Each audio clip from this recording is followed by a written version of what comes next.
the whole horde of friends that you have left behind. You'll miss it though, man. You'll be out there. You know, you remember you were in Oklahoma. Oh, I know. And you were like, "Fuck, like get out of here! I don't want to be here anymore." You know, at least here you know where to go for stuff. You know, like there's where to head out the door. You know, there's stuff, but you don't know where any of it is. I just got adjusted to this area. Yeah. I know where all the grocery stores are. I was looking around. I'm like, oh, that's that street, and that's that street. And I'm like, it doesn't matter. It doesn't matter if I know the streets or not. It's over. Where the streets have no name, because they're dirt. It's like we're moving, and I keep moving stuff, and my girlfriend was all like, she's like, I'm like, well, you can box up this stuff during the week and stuff. And she's like, well, I'm not worried about that right now. And I go, no, it is right now. This is now. We're moving. This is it. There's no waiting. It's now. It's today. Let's go. You're gonna look around your apartment all sad and stuff, and you're ready to move, Kevin. Yeah. We'll find memories. Dude, I've moved over like a dozen times. The idea of being attached to some fucking place anymore, it's just completely gone. I'm the same way, dude. I've moved 100 times, man. It's like, yeah, I had some great times. The first couple of times you feel bad. After that, it's just, fuck Thank it. God. Yeah. Just move on. No, you're just used to it. You go to a new place and there's just a bunch of undiscovered, miserable fucking things that haven't discovered. You haven't figured out yet. Like, there's going to be like some bullshit, like a crazy neighbor you didn't know about yet. Or when you put your hand in the cupboard, another hand grabs you. Or you get spiders you didn't know about that lived in the house with you. Right. Yeah. There's a noise in the middle of the night out in the woods you can't quite fucking identify. Or in the field. Just the annoying neighbor that's extra friendly. Hey, how's it going? How you doing? Hey, you want to come on over for a spot of tea? And then you got that decision you have to make. I can either put up with that guy for the next 10 years of my life or make enemies with him for the next 10 years of my life.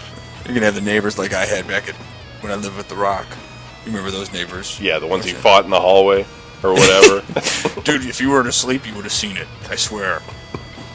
Everything happened when I fell asleep. We used to have these terrible neighbors who'd be playing like rap music all hours of night. But you know me, I can sleep through anything. Yep.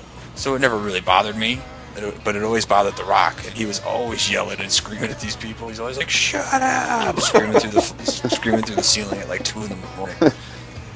And then one morning I got up and he was like, "Dude, you don't even know, man. You don't even know.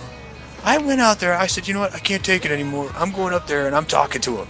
And he's like, "I went up there and this big black dude comes out and he's like, 'You got a problem?' I'm like, 'I got a problem. Your radio's too loud.' Blah, blah, blah, blah, blah. Next thing you know, the guy's swinging at me. He's swinging at me. I'm on the steps, dude. It was like a movie. I was on the steps and he swung at me and I ducked. Right? I ducked over here, and then, like, he came over, and he crossed over like this, and then I came up, and I decked him, but then, like, I was on the steps, and he had me by the throat, and he was, like, pushing, and I'm just, like, looking at him, like, what are you talking about, man? And he's like, dude, if you were awake, you would have seen the whole thing.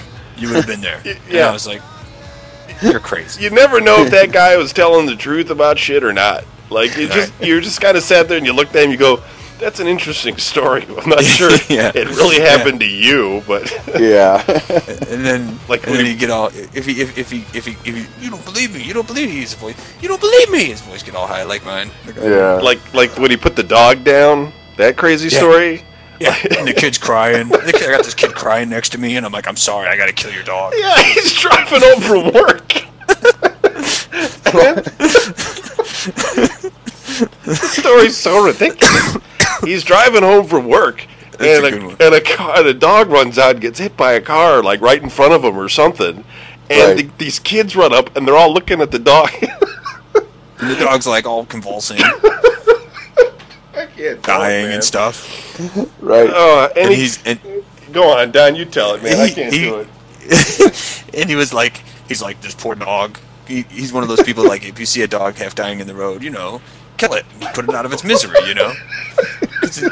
he's looking at the dog, he's like, there's no way this dog's going to survive, I'm not taking it to the vet, I'm not going to do anything, and so he's like, I got to put the dog down, and he looks at the little kid, and he's just like, I'm sorry, I got to put your dog down. And then, It wasn't even the guy that hit it. Right, he didn't even hit the dog. He just stopped. He just stopped because the dog had been hit. Because that's the kind of good Samaritan that he is. He would just stop and be like, "Oh, look, that dog got hit. I better make sure it's okay." So and he then grabs the dog's throat by the neck. he just twists his hands and snaps his neck in front of the kid. He put it under their kiddie pool. He's like, "I put your dead dog in the backyard under your kiddie pool." Just gets in his car and drives off like James Bond. Killed his dog with his bare hands. He's like, "Is this your kid? Is this your dog?" The kid's like, "Yeah." He goes, "I'm sorry." Snap. Yeah, because I mean, Like- like if you saw a dog get Was he hit, kung fu? like why would you get out of your car and go over there and be like, "I'm gonna go kill the dog"? It's like he's I gotta quite put this Jane dog Kane, down. man. He's like, trying to go around and do helpful deeds for people. I broke the dog's neck by using karate. The dog broke its neck. And then I dragged its corpse over to the backyard and I put it underneath your kid's pool. Your kids never I don't want touched you to your lift it pool up and be. again. I don't want the kid to lift it up and be traumatized or It'll anything. be the yucky pool. Go in it again. I think that's it. So we won't probably be hearing from Don for a while till he No, I'm out. till he snaps Yeah, in man. Columbus and needs to come on the show again. Right. From Columbus State Penitentiary. That bitch deserved to die. Or the She fucking said- horses. Quit taking any fucking more of the kids and everything else. You sit there. No, we love Julie. He'll be It's next to great. Carl Tuesday in Mansfield.